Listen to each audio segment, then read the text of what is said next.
po yung mismong araw po, ito po natin siya yan. So, ayan po. Sample po magagawin tayo ng paper po, ma'am. Ayan po.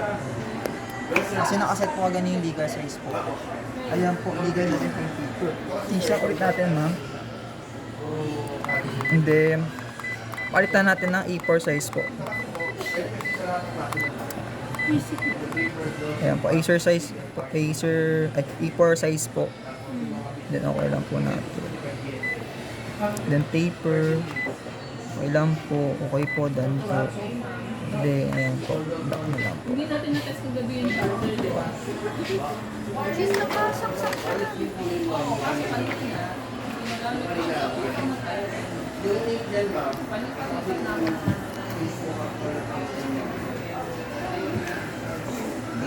Paano yung scan?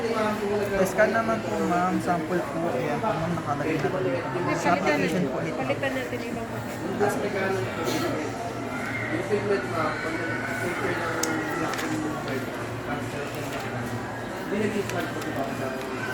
Scan. Sa application naman po natin. Submit natin.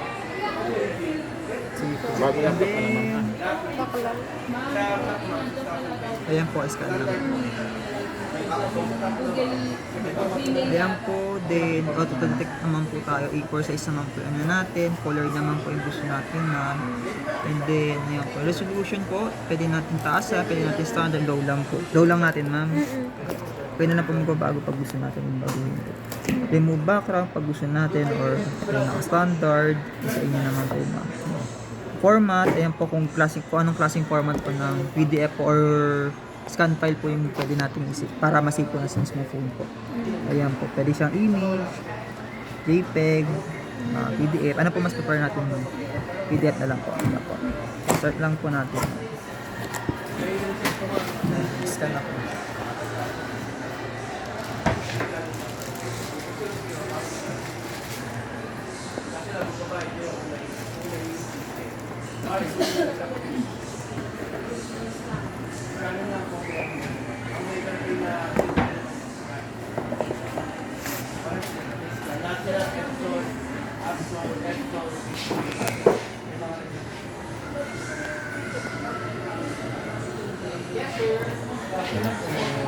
Ayan, ma'am. Scan na.